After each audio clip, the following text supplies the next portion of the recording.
सोचिए, सुबह के 4 बज रहे हैं। एक माँ दौड़ती हुई इमरजेंसी वार्ड के बाहर बैठती है। उसके हाथ कांप रहे हैं, उसकी आंखें सूजी हुई हैं और आईसीयू में उसका 19 साल का बेटा मौत से लड़ रहा है। बाहर खामोशी है, लेकिन उस माँ के अंदर एक तूफान मचा हुआ है। वो खुद से बस एक ही सवाल बार बार पूछती है, मेरा बच्चा ऐसा कैसे हो गया? क्या गलती हो गई मुझसे? क्या सिर्फ गलती उसकी थी? हमारा मोटिव ये रहता है कि एंजॉय करने के लिए, मस्ती करने के लिए जी, क्योंकि नशे में आने के बाद जो थोड़ा दिमाग में जो चढ़ता है वो अच्छा लगता है, मजा दुनिया आता से है। भूल जाते हैं सब कुछ। तो हमारे ग्रुप में इसे कूल फैक्टर माना जाता है। हाँ। तो मे बी ये रीजन है कि मैंने पिया था। सिस्टम की थी या सोसाइटी की थी या फिर शायद सबकी थी। ये कहानी किसी एक घर की नहीं है। ये कहानी हमारे आसपास बिखरे उस अंधेरे की है जिसके बारे में हम बात तक नहीं करते। कार बदलती है, बेचने वाले बदलते हैं, नशा नहीं कम होता। जो नशा पहले क्लब तक ही सीमित था, आज स्कूल के बैग तक पहुंच गया है। जिस गली में बचपन क्रिकेट खेला था, आज वहां पाउडर बिक रहा है। और जो कॉलेज कभी सपनों की शुरुआत हुआ करता था, आज वहीं से कई जिंदगियां खत्म होने लगती हैं। और सबसे बड़ा शौक तो तब लगता है जब ये पता चले कि वो लड़का जो कल तक यूपीएससी की तैयारी कर रहा था, आज वो रिहब सेंटर में अपनी पहचान भी भूल गया है। ये वीडियो कोई मोटिवेशनल स्पीच के लिए नहीं है, ना ही किसी डिबेट के लिए और ना ही कोई फेक हीरो बनने के लिए है। ये एक सच्चाई है, एक कड़वा सच जिसका नाम है द ड्रग ट्रैप।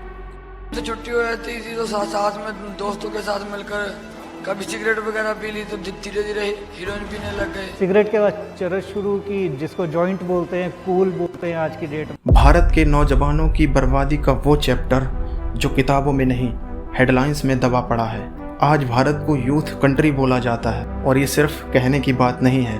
असल में हमारे देश की 65% से ज़्यादा पॉपुलेशन 35 साल से कम उम्र के लोगों की है। सोचो, पूरी दुनिया में जहाँ कई देश अब एजिंग पॉपुलेशन की प्रॉब्लम से जूझ रहे, वहीं भारत के पास एक यंग एनर्जी है जो अगर सही दिशा में लगे तो दुनिया बदल सकती है। लेकिन ये एनर्जी अगर गलत रास्ते पर चली जाए तो वो समाज को अंदर से भी खोखला कर सकती है।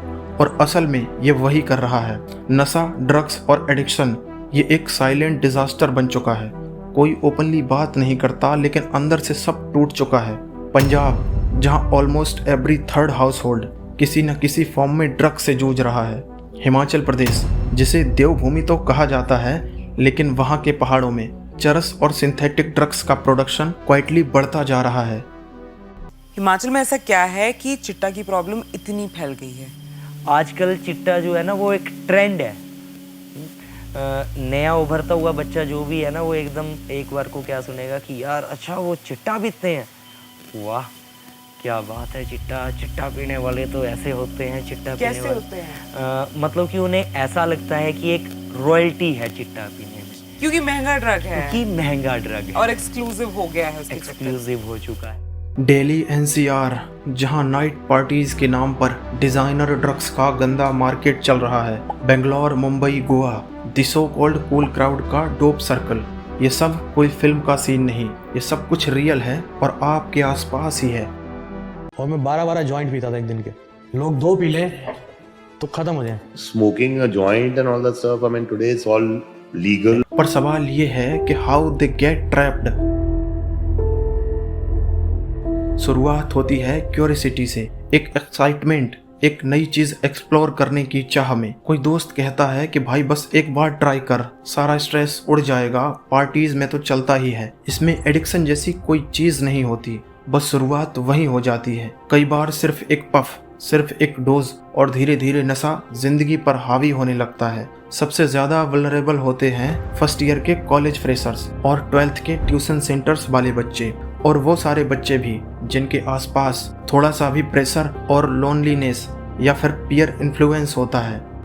समस्या ये नहीं है कि ड्रग्स ओपनली बिक रहे हैं, समस्या तो ये है कि वो अब खुलेआम दिखते ही नहीं। सिस्टम ने इनको इतना इनविजिबल बना दिया है कि आसपास होकर भी हमें नजर नहीं आते, और यही सबसे बड़ा धोखा है हमारे साथ। स्कूल और कॉलेज के गेट के बाहर से ही इनका असली गेम शुरू होता है। स्कूल या कॉलेज के गेट के बाहर कुछ रेगुलर वेंडर्स होते हैं जो दिखते तो हैं स्टेशनरी वाले, टिफिन बेचने वाले या फिर रिक्शा वाले, लेकिन उनका असली काम होता है पैकेट्स पहुंचाना। इन्हीं के डिस्गाइज में लोकल पेडलर्स भी रहते हैं जो बच्चों की मासूमियत को निशाना बनाते हैं। उन्हें स्ट्रेस कम करने वाली चीज़ कह के दिया जाता है। उन्हें पता रहता है कि कौन बच्चा अकेला रहता है, किसे इजीली मैनिपुलेट किया जा सकता है, और वही उनका पहला टारगेट बनते हैं। हॉस्टल्स और ट्यूशन सेंटर्स के आसपास भी सिस्टम टाइट है। यह वही जगह है जहां पेरेंट्स का डायरेक्ट कंट्रोल नहीं होता है और इसी फ्रीडम का गलत फ़ायदा उठाया जाता है। हॉस्टल रूम पार्टीज या फिर ग्रुप स्टडी के बहाने ड्रग्स का एक्सचेंज एक नॉर्मल चीज़ बन चुका है। कोई नोटिस भी नहीं करता कि कब एक इनोसेंट ग्रुप चिल करते करते एक डेंजरस ट्रैप में फंसा दिया जाता है। और सबसे डेंजरस टूल है सोशल मीडिया, इंस्टाग्राम, स्नैपचैट और डीएम्स। यहाँ डीलर्स ओपनली अपनी प्रोफाइल पर लिखते हैं parties PACS available, happy candies, chill chocolates, trip pills. ज़्यादा कुछ लिखना भी नहीं होता, बस एक मैसेज भेजना होता है इमोजी कोड के साथ, जैसे फायर इमोजी, पिल इमोजी, कैंडी इमोजी, और बस डील कंफर्म हो जाती है। पेमेंट क्रिप्टो में या कैश ऑन डिलीवरी। कहीं ना कहीं पर एक फिक्स स्पॉट भी होता है, एक बैग छोड़ दिया गया या फिर किसी बाइक राइडर के हाथ भेज दिया गया। और शौक की बात तो ये है कि ये सारे डीलर्स सीसीटीवी के बिल्कुल सामने होते हैं, लेकिन स्कूल, कॉलेज या लोकल अथॉरिटीज़ कुछ नहीं करती। सबको पता है लेकिन सब चुप है। सोचिए एक माँ अपने नौजवान बेटे की डेड बॉडी देखकर क्या महसूस करेगी। उसने सिर्फ पढ़ाई की थी, ड्रग्स नहीं मांगे थे, पर ड्रग्स फिर भी उस तक पहुँच गए। दिल्ली का एक 20 साल का टैलेंटेड स्टूडेंट रोहित, जो कि IIT की तैयारी कर रहा था, उसके हॉस्टल लाइफ में स्ट्रेस ज़्यादा था। किसी ने बोला एक छोटी सी वाइट टैबलेट है, उसको ले, तेरा दिमाग शार्प हो जाएगा। लेकिन 3 महीने बाद उसका कोलैप्स हो गया और पोस्टमार्टम में आया overdose of synthetic stimulant mixed with LSD। Media ने बोला हार्ट अटैक और कॉलेज ने बोला नेचुरल डेथ, पर उस माँ ने बोला कि मेरे बच्चे को इस सिस्टम ने मारा है। The nexus mafias, police and silence. ये सिर्फ एक आदमी की प्रॉब्लम नहीं है, ये पूरा एक नेटवर्क है।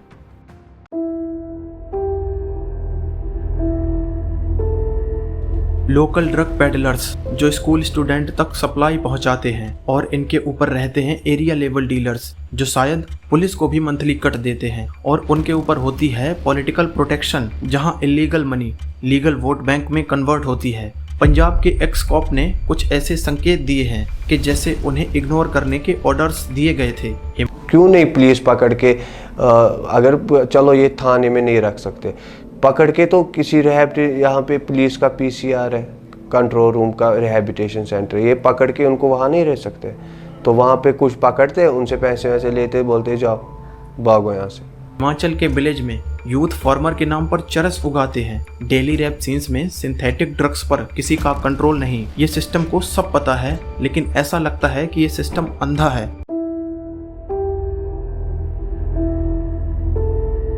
और ये नशा एक साइकोलॉजिकल ट्रैप होता है, एक ऐसा जाल है जो हमारे दिमाग को अंदर से कंट्रोल करता है। इसका साइकिल है डोपामाइन स्पाइक और यूफोरिया। जैसे कोई ड्रग लिया जाता है तो ब्रेन में डोपामाइन का स्पाइक होता है, इससे एक फेक खुशी मिलती है जिसे हम यूफोरिया कहते हैं। और धीरे धीरे ब्रेन नॉर्मल चीज़ों से खुशी लेना बंद कर देता है, जैसे दोस्तों से मिलना, म्यूजिक सुनना या फैमिली के साथ वक्त बिताना। ये सब की सब चीज़ें बेकार लगने लगती हैं। सिर्फ नशा ही एक ऑप्शन दिखता है फील गुड करने का, और इसकी आदत लगने के बाद तो पूरा फोकस चला जाता है।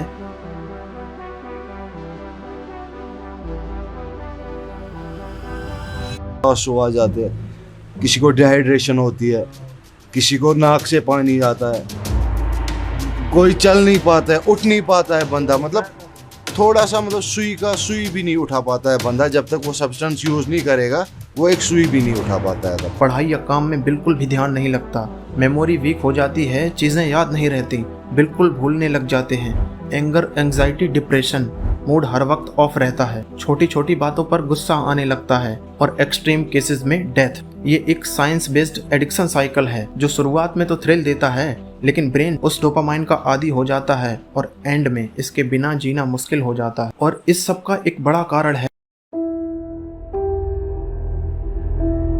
The fake silence and societies failure. Teachers और कॉलेज मैनेजमेंट की खामोशी। टीचर्स को लगता है कि हमारा काम सिर्फ पढ़ाना है। अगर किसी स्टूडेंट का बिहेवियर बदल रहा है उसकी आंखें लाल हैं या फिर और भी कुछ अजीब लग रहा है तो वो इग्नोर कर देते हैं। कॉलेज को लगता है कि हम अगर एक्सपोज हो गए तो नाम खराब हो जाएगा, इसलिए वो केस ही दबा देते हैं। हॉस्टल वार्डन्स को तो सब पता होता है, पर वो जब तक पुलिस या मीडिया नहीं आता वो अंदर का मामला कहकर चुप बैठे रहते हैं। और जो बच्चे पकड़े भी जाते हैं या ओवरडोज के बाद बच जाते हैं उन्हें भेज दिया जाता है रिहब में। पर मैक्सिमम रिहब सेंटर्स में भी केयर नहीं, सिर्फ बिजनेस होता है। वहाँ मेंटल हेल्थ एक्सपर्ट्स नहीं होते हैं, सिर्फ गार्ड और मेडिसिन्स। कई जगह फिजिकल एब्यूज, आइसोलेशन और ओवर मेडिकेशन भी होती है। कोई लॉन्ग टर्म फॉलोअप नहीं होता है। बच्चा 2 महीने के लिए तो क्लीन होता है, फिर वापस से नशा शुरू। तो अब बात आती है कि इसका सॉल्यूशन क्या है, कैसे इन चीज़ों से बचें और क्या करना चाहिए। क्या हम बैठकर बस सिस्टम को गाली देते रहें? क्या बस सोशल मीडिया पर एक रील शेयर करके समझें कि हमारा काम हो गया? ये प्रॉब्लम किसी एक की नहीं है, ये हर गली, हर स्कूल और हर मोहल्ले तक पहुंचा हुआ नेटवर्क है। इसके लिए हम सबको स्ट्रांग बनना पड़ेगा। इसके लिए हम सबको समझदारी से काम करना पड़ेगा। सबको सच बोलना होगा। पेरेंट्स, स्कूल्स और सोसाइटी को ये मानना होगा कि ये प्रॉब्लम उनके बच्चों तक आ चुकी है। इसे इग्नोर करने की बजाय इसके खिलाफ आवाज़ उठाएं। स्ट्रिक्ट सर्विलेंस, सीसीटीवी देखने वाला कोई होना चाहिए। स्कूल्स, हॉस्टल्स और ट्यूशन सेंटर्स के आसपास एनोनियम्स मॉनिटरिंग और रिपोर्टिंग मैकेनिज्म हो। लीगल रिफॉर्म्स, सिर्फ पैडलर्स ही नहीं, नेटवर्क को पकड़ो। असली सप्लायर, डीलर और नेटवर्क पर एक्शन होना चाहिए, सिर्फ और सिर्फ यूजर्स पर ही नहीं। और रिहब सेंटर्स को सर्टिफाइड साइकोलॉजिस्ट और थेरेपिस्ट के अंडर लाना होगा। यूथ इन्वॉल्वमेंट, एक स्ट्रॉन्ग कम्युनिटी हो। स्टूडेंट्स के बीच ऐसे ही वॉलंटियर्स तैयार हो जो हेल्पलाइन, सपोर्ट ग्रुप्स और अवेयरनेस कैंपेन चलाएं। और ड्रग टेस्ट सिर्फ स्पोर्ट्स के लिए ही नहीं, स्कूल और कॉलेज में भी होने चाहिए। इंस्टाग्राम और स्नैपचैट जैसे प्लेटफॉर्म पर AI ड्रग कीवर्ड डिटेक्शन हो। और सबसे इम्पोर्टेंट बात, यूथ को समझाया जाए और उन्हें समझना होगा कि रियल कूलनेस क्या होती है।